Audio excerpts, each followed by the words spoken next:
안녕하세요. 생화학2 중간과제로 돌파 감염에 대하여 발표를 진행할 바이오 발효융합학과 20학번 이선중입니다. 발표는 다음과 같은 순서로 진행될 예정입니다.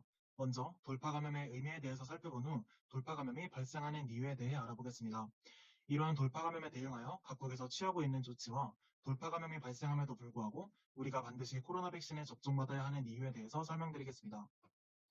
돌파 감염의 정의입니다. 돌파 감염은 특정한 질병에 대한 백신을 접종받았음에도 불구하고 접종자에게 감염이 이루어지는 경우를 말합니다. 접종자가 질병에 노출되었을 때 감염되지 않도록 하는 것이 백신의 가장 큰 목적임에도 불구하고 다양한 이유로 인해 백신의 효과가 나타나지 않을 수 있습니다.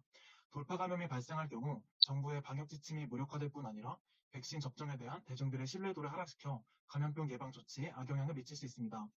미국 워싱턴주의 보건부에서 보고된 바에 따르면 2021년 1월 17일부터 8월 21일까지 대략 5천 명 중 1명꼴로 돌파 감염이 발생하였습니다. 이러한 돌파 감염 수치는 국가와 지역 그리고 기간에 따라 큰 차이를 보이는데 대한민국 방역 당국에서는 지난 9월 12일 기준 0.04%의 확률로 돌파 감염이 발생하였다고 발표하였습니다. 이러한 돌파 감염이 발생하는 원인은 크게 두 가지로 분류할 수 있습니다.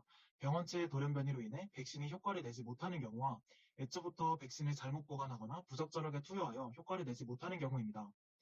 병원체의 돌연변이에 의한 돌파 감염에 대해 이해하기 위해서는 먼저 백신과 항체의 작용 원리에 대해서 이해할 필요가 있습니다.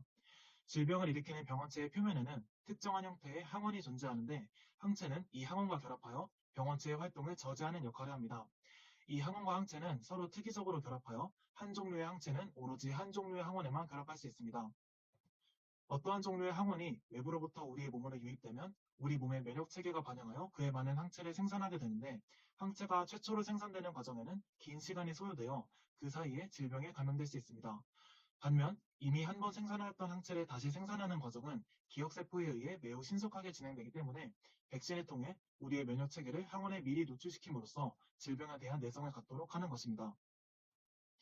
코로나19를 유발하는 병원체는 바이러스에 속하는데 바이러스는 불안정한 분자 구조의 RNA를 유전 물질로 가지고 있어 쉽게 돌연변이가 발생할 수 있습니다.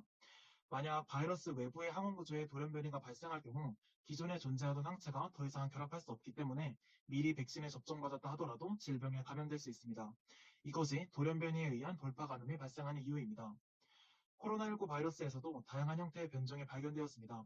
그림에서 보이는 것은 흔히 알파, 베타, 감마 변이라고 명명되는 변종들에서 발생한 돌연변이를 나타낸 그림입니다. 위쪽의 아미노산 서열에서 붉은색 막대로 표시된 것이 돌연변이가 발생한 위치입니다. 이렇게 변이가 나타난 아미노산 서열은 바이러스의 스파이크 단백질 부위에 해당하는 서열인데요. 이 스파이크 단백질은 항체가 작용하는 항원 부위에 위치하고 있어 이 부위의 변형이 발생할 경우 기존의 항체가 결합할 수 없게 됩니다. 이러한 방식으로 바이러스 변종에 의한 돌파 감염이 이루어지게 됩니다. 백신을 잘못 취급하거나 용법에 맞게 투여하지 못했을 경우에는 인체에서 항체 생산이 정상적으로 이루어지지 않아 효과를 볼 수 없게 됩니다. 백신 제조사에서 지정하는 보관 온도나 유효기한 혹은 투약 일정 등을 준수하지 못했을 경우에 발생합니다. 최근에는 백신 접종 후 시간이 지남에 따라 효과가 감소하여 돌파 감염에 노출될 수 있다는 우려가 발생하기도 하였습니다. 이에 대응하여 각국 정부에서는 부스터샷을 시행하고 있습니다. 부스터샷이란 백신 접종을 완료한 후 시간이 경과하여 바이러스에 대한 면역력이 감소할 때 백신을 한 번 더 접종하여 이를 방지하는 것을 말합니다. CDC에서는 지난 8월 화이자와 모더나 백신에 대한 부스터샷 접종 계획을 발표하였습니다. 백신 접종을 완료한 후 8개월 이상 경과한 사람들에게 3차 접종을 실행하겠다는 것입니다. 아직 3차 접종에 대한 임상 자료가 부족하여 부작용에 대한 우려는 존재하지만 부스터샷을 통하여 시간이 지남에 따라 돌파 감염의 위험에 노출되는 것을 방지할 수 있을 것입니다. 그렇다면 돌파 감염의 가능성이 존재함에도 불구하고 우리가 반드시 백신을 접종받아야 하는 이유에 대해 알아보겠습니다. 먼저 백신을 접종받은 상태로 감염이 이루어질 경우 백신을 접종받지 않은 상태로 감염됐을 때에 비해 중증으로 악화될 확률이 크게 감소합니다.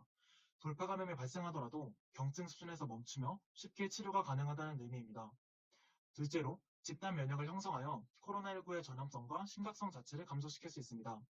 대부분의 인구가 접종을 받아 일정 수준의 면역력을 갖추게 될 경우 질병의 확산 자체를 방지할 수 있으며 감염의 위협으로부터 벗어날 수 있습니다. 돌파 감염에 대한 막연한 공포로부터 벗어나 적극적으로 백신 접종에 참여하고 방역수칙을 준수하는 것이 코로나 시대를 살아가는 우리가 갖추어야 할 태도일 것입니다. 이상으로 발표를 마치겠습니다. 감사합니다.